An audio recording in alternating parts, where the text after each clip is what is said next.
Nope, I'm not kidding. I truly do believe the Switch will fail. However, this is not coming from someone that dislikes the Switch and is hoping it will fail. Oh gosh, no. I want it to succeed. But as someone that is obsessed with gaming history, there are just too many similarities that the Switch has with previously failed systems. I'm not asking you guys to take my word for it. I will present my argument and you decide if I'm right or wrong. So enough stalling. Let's compare the Switch to its biggest rivals, the PS4, the Xbox One, and the 3DS.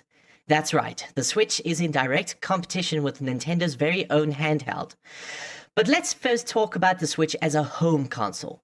So what similarities does the Switch have with the PS4? Well, it plugs into a TV, it has somewhat normal controllers, even though there are no analog triggers and the D-pad isn't even... whatever, it's fine. Having a control layout that is drastically different from the competition prevents a lot of developers from porting games to that system with ease, which for once is not an issue for the Switch, unless it's a racing game that utilizes the analog triggers, but good enough. Unfortunately, this is all the Switch seems to have in common with the likes of the PS4 and Xbox One. For those that don't know, the Switch is very underpowered compared to the competition. Now, I would like to stress that I'm not criticizing the Switch because of its graphical capabilities, because I believe graphics don't play as big of a role when it comes to the fun factor of gaming. No, the reason why this is a problem is because the Switch's technical abilities are literally getting in the way of allowing more third-party games to be ported to the console.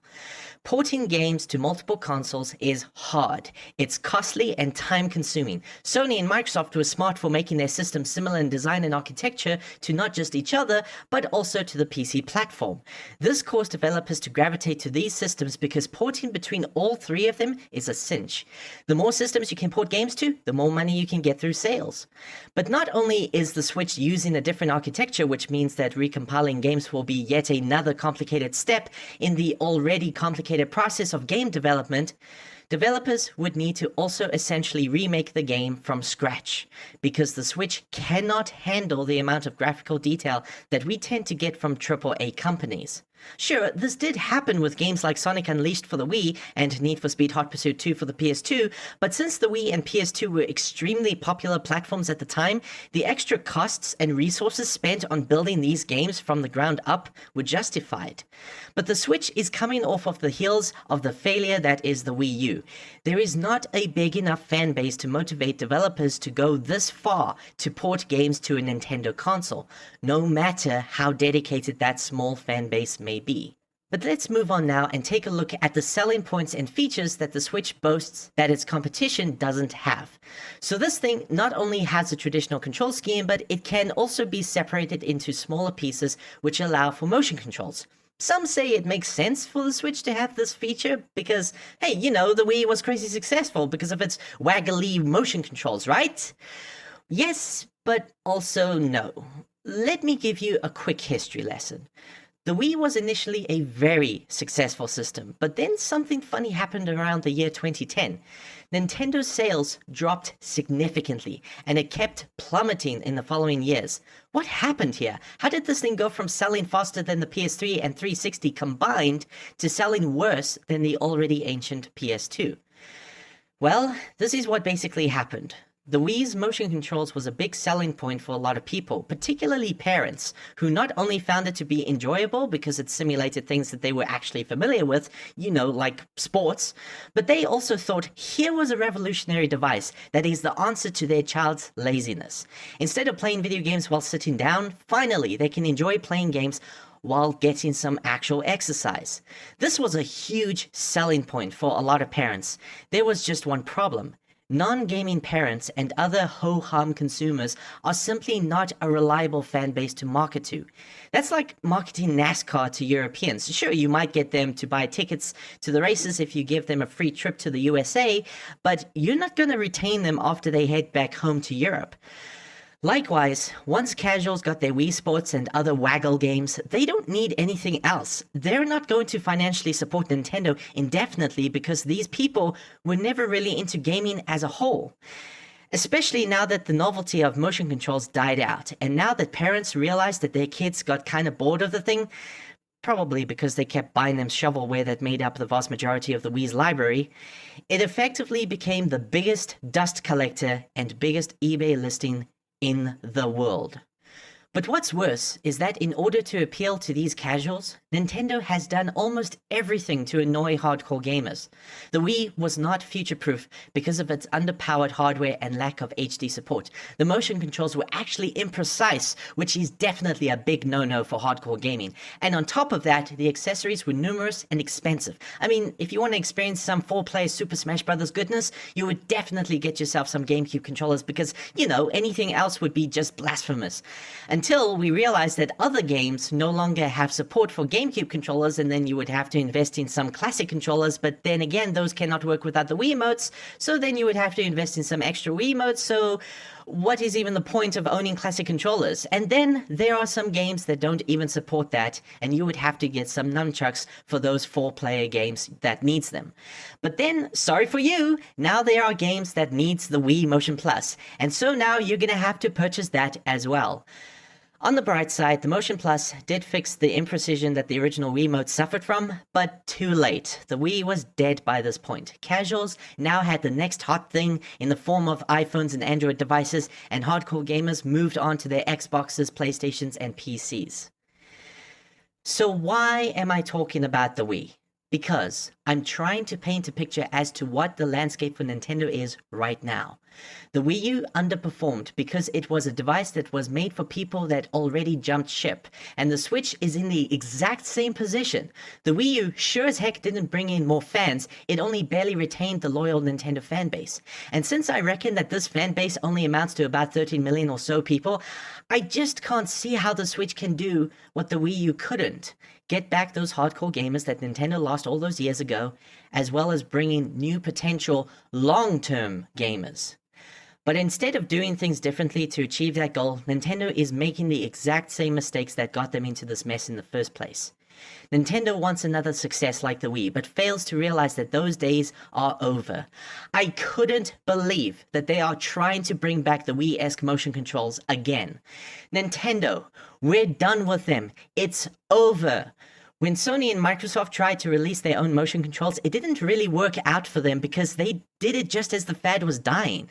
A good example of this was the rapid decline of interest in the Kinect, and because the Kinect for the Xbox One turned into a thing that just increases production costs and nothing else, it became a liability to the system. Xbox sales only significantly increased when the Kinect was dropped in order to reduce the overall price of the system. And this is leading up to another problem with the Switch. This device will cost more than the far more powerful PlayStation 4 that happens to also come bundled with a game. The peripherals are also overpriced, and on top of that, they will now charge monthly for their online services. This is so disappointing. Nintendo doesn't have the track record to justify the reasoning to charge us so much for things that, quite frankly, the competition does better. What is up with these figures? Where's all that money going? Well, probably going towards financing the manufacturing costs of the motion controls, the rumble features, the many batteries crammed into each of these little individual devices, the portable screen, the touch interface, the list goes on. In short, the money is going into features that no one cares about anymore. I will give it this. At least the Switch won't be thought of as an add-on for the Wii like the Wii U was. It is distinct, yes, but is that it? Is that all it has going for itself? So that is how I see the Switch as a home console. But what about the Switch as a handheld device? What makes a great handheld? What makes Nintendo handhelds stand out from the competition? Going all the way back to the original Game Boy, all the way up to the 3DS, Nintendo handhelds have always succeeded against the biggest competition. The Game Boy stood up against the likes of the Game Gear and Atari Lynx, the DS up against the PSP, and the 3DS up against the PS Vita. And even though the competition had better screens, better processors, etc., in the end, however, it didn't matter. Compactness, long battery life, affordability, backwards compatibility, and durability are traits that make a successful handheld. Traits that the Switch doesn't have. Early tests of the Switch determined that when Nintendo says that the battery of the console will last 2.5 hours to 5 hours, that's just a fancy way of saying 2.5 hours of gameplay and 5 hours of other stuff. So what about its compactness? Well, technically you could fit it in a fairly large pocket, but don't expect kids slipping this thing easily in their pants pockets, especially when the Joy-Cons are attached. I mean, why wouldn't they be attached? Taking them off and putting them on when you want to use them in the car or public transport and possibly losing them in the process, yeah, that could be a problem, especially for kids. And once again, the price. But this time I want to take a look at the pricing from the perspective of a handheld device. The PS Vita costs $250 at launch, but even that was considered to be fairly pricey. Regardless of some really solid killer apps for the Vita, it still failed. But even the 3DS was failing with its identical $250 price tag. Remember back in 2011 when Nintendo was losing hundreds of millions of dollars due to poor sales? Yeah, that wasn't just because of the Wii, it was also because of the 3DS's poor launch sales. So how did the 3DS become the juggernaut that it is today? Well, Nintendo cut the price of the system by a whopping $80. Its annoying gimmick, unlike the Wii U and Wii, this time round could simply be switched off. I am, of course, talking about the horrendous headache-inducing stereoscopic 3D feature. And because of this ability to turn it off, doing so effectively lengthened the system's battery life. And finally, the device was backwards compatible, which gave DS and even non-DS owners a reason to get a 3DS, since they already have a large library of games to choose from. The Switch doesn't have any of that. I cannot see a way for the Switch to increase its battery life unless you outright stop playing games with cutting-edge graphics. Well, cutting-edge for the Switch, that is. There is no backwards compatibility to previous Nintendo consoles and handhelds, if you're not including the Virtual Console, which for some reason is actually absent on the Switch at this time of me recording this video. And I'm willing to bet my left mechanical arm that this device isn't going to survive a tumble down a stairway. Adults may still be interested in such a device, but I can tell you that parents with any common sense are not going to get their energetic kids a fragile $300 non-clamshell device that looks like an iPad but does nothing productive other than play games.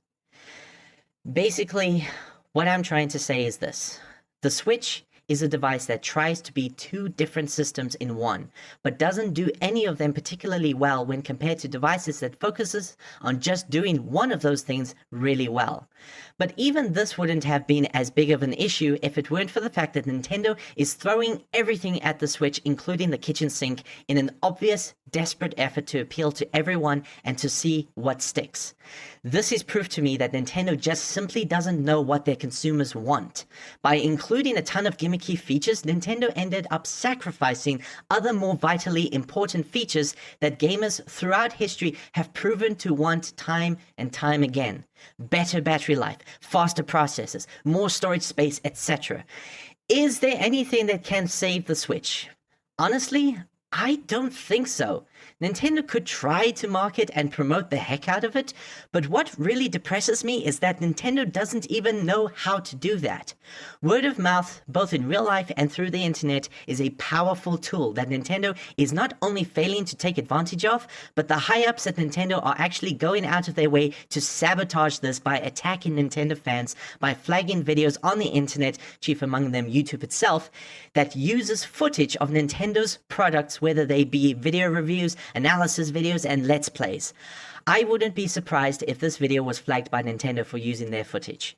In other words, they're biting the hand that feeds them. So promoting the Switch and its games over the internet is going to be problematic. But what about the games? Isn't that enough to save the Switch? Well, one of the many things that the Wii U has taught me is that games alone, many great ones in fact, isn't enough to sell a system. Unfortunately, that is the world we live in. Now, I know that Nintendo is trying to boast that there's a lot of companies making games for the Switch, but I'm just not impressed. This is actually a very small list of game developers and publishers for a Nintendo system. And on top of that, many of those companies aren't even developers for the Switch, but are instead tools, infrastructure, and game engine providers. Here's the thing, much like Sega, and yes, I am comparing Nintendo to Sega, it didn't matter how good the Dreamcast was or how many great games were on the system. Too many bad decisions were made, and the Dreamcast wasn't enough to save the company as a hardware manufacturer. The same might happen with Nintendo. Although the Wii was initially successful, it however fell hard, much like the Sega Genesis, with a follow-up console that was marketed poorly, and with a final attempt at a system that may be beloved by many, but may not be able to save the company as a hardware developer in the long run. As I compare the Switch to other systems, it seems to have a lot more in common with the unsuccessful systems than it does with successful ones. I want to be absolutely clear when I say that I don't want to be right. I want to be so wrong about the Switch that people will watch this video years later and laugh at how stupid and wrong I was. I actually want that to happen because although I have a lot of respect for companies like Sony, I've always preferred Nintendo because of their philosophies of producing original, high-quality games that focuses on doing one thing and one thing only: being fun. Not doing things that are trendy and trying to seem cool and stuff, just being fun. Today is the release of the Switch, and no doubt it will sell well initially, but just like with the Wii U, how long can it keep that up?